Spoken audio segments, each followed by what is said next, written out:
Right out of the gate, we've got to charges felony theft and child endangerment.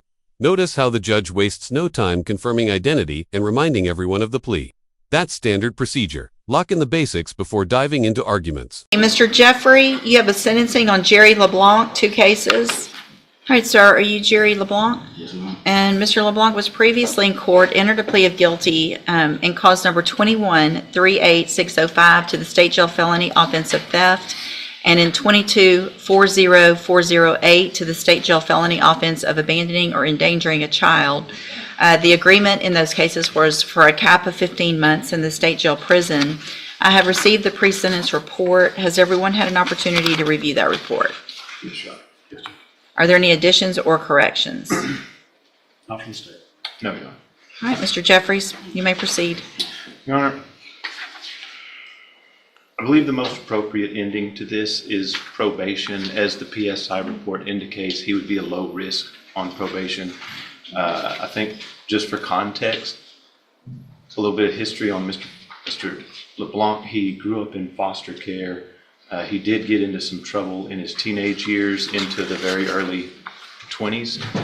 I believe the last time he got in any trouble, he was 21. He's in his 30s now. And here comes the prosecution with the hammer. Did you catch that? The child who later passed away is the same child Jerry left unattended during the theft. That single detail flips the emotional weight of this case. Suddenly, his low-risk probation pitch feels a lot heavier, doesn't it? It's been 10 years since his last issue, and that was not a major issue that he had. And like I said, he was very youthful at the time. These situations, it's not a situation where he's going to go to prison forever and not come back. He's going to be back in society at some point. And what we ask is that we give him an opportunity to grow. Growth is important, and growth sometimes comes through very troublesome circumstances. In Mr. LeBlanc's case, the child involved in this particular situation has passed due to an illness, and that passing has given him perspective that most of us want nothing to do with. And it's allowed him to reevaluate his life and to see the mistakes that have been made and to grow from it in a way where he's actively contributing to his community. He's volunteering with kids. He's giving up his time and his finances to coach youth football, taking these kids all over the place, trying to teach them the way to do things to prevent them from following the same path that he's taken. Along with that, he does have a 5-year-old daughter that he's very active with, that he has custody of 50% of the time, and he's a strong financial supporter of her. And what we're asking the court to do is to take all that into consideration, along with the fact that the PSI has him indicated as a low risk for probation, and just allow him to continue that growth. Thank you, Mr. Jeffries. Mr. Smith? Here's the defense strategy. Paint Jerry as a reformed man. Notice the emphasis on foster care, time gaps since trouble, and community involvement.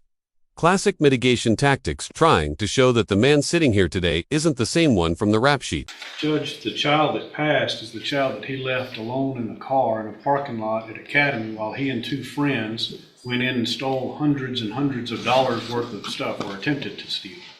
He basically says that was his buddies. He wasn't even doing it. They were all obviously working together. They covered the license plate with a rag so that they could make a speedy getaway. They didn't just go in and grab a few things. They had duffel bags full of clothing and items from Academy. He's been given probation opportunities before and was revoked. His criminal history speaks against him, and I believe I would ask for state jail time in this case.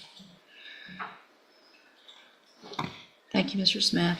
So I'm looking back, I'm not sure what has been the delay. These offense dates are from 2021. Yes, sir. And it appears that both, August 27th, 2021. and I believe November of 2022, Routine got 20 months state jail, and then Brooks got probation 205. That was a cap plea. Okay. Your Honor, if I could add just a information. Mr. Leblanc's position, he understands that he's accountable for this theft. His statements are just an indicator that he did not take any property away from Academy. He knows his cohorts did, and he understands that he's accountable for that.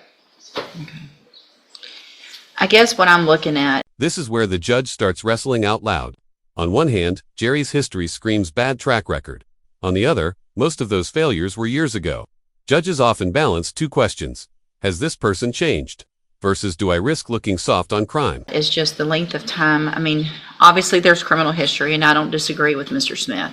That on paper, this does not look like you should be considered for probation in some ways because of you've been given an opportunity for probation. And just listen. Don't talk yourself out of what I'm about to do. But what I'm trying to say is that those revocations, the one revocation was back in 2014. Obviously, that's a long time ago. You were much younger. You have apparently not been in trouble since the date of these offenses, at least not here that probation discovered. And so you've been out on bond or doing whatever for some amount of time, doing the right thing. I appreciate that you're giving back. I appreciate the things you're doing, and it looks like you've grown up. You've gone through, I understand your child passing away. None of those things, however, makes it okay what you did.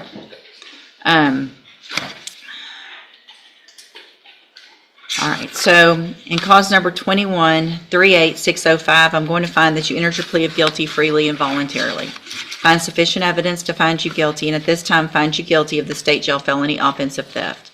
I'm going to sentence you to a term of 2 years in the state jail prison, but I'm going to probate that for 5 years. You will be ordered to pay a $500 fine and to follow all of the rules and conditions of probation. In cause number 22-40408, I'm also going to find sufficient evidence to find you guilty, and at this time find you guilty of endangering a child, state jail felony. Sentence you to a term of 2 years in the state jail prison, but I'm going to probate that, put you on probation for 5 years. You're also ordered to pay a $500 fine in that case, and you're ordered to follow all of the rules and conditions of probation. Part of those rules and conditions, you are to have no contact whatsoever with the co-defendants, Kendall Pushy and Marquise Brooks. You're also not allowed to go to Academy. And I'm also ordering that you have to find, you're not allowed, I don't know if you're still using medical marijuana. You cannot use that. Yes, Because the facts in this case looks like you were doing more than just using medical marijuana. Hang on. When there's scales and stuff involved, that's not somebody that's going to get medical marijuana. And that's what was inside the baby's backpack. All right? Okay. This part right here, a warning shot. Judges often spell out probation terms crystal clear, so there's no wiggle room later. Think of it as, I gave you a chance. Screw up, and I'll pull the trigger on the max sentence. It's the legal version of don't test me. So, if you test positive for marijuana, it is a violation of your probation. You will be right back in here facing the 2-year sentence that I gave you today. No negotiation, I just gave you the max, 2 years. Okay? If you follow all of the rules and conditions of probation that you're supposed to, then for all practical purposes, your case here in court is over. You'll be able to serve those 2-year sentences while you're out on probation. But again, the other side of that is if you violate any condition of probation, you'll be brought back here and you'll be facing those 2-year sentences that I just gave you. I'm handing you in each of your cases the trial court certifications that shows these were agreements that I followed, and so you've waived your right to appeal. I have also handed you a written admonishment regarding your ineligibility to possess a firearm or ammunition. Because of the judgments entered against you, you're ineligible under Texas law to possess a firearm or ammunition. Possession of a firearm or ammunition could lead to charges against you. Firearm is a legal term, and you should read the written admonishment I provide you to see what devices qualify as a firearm.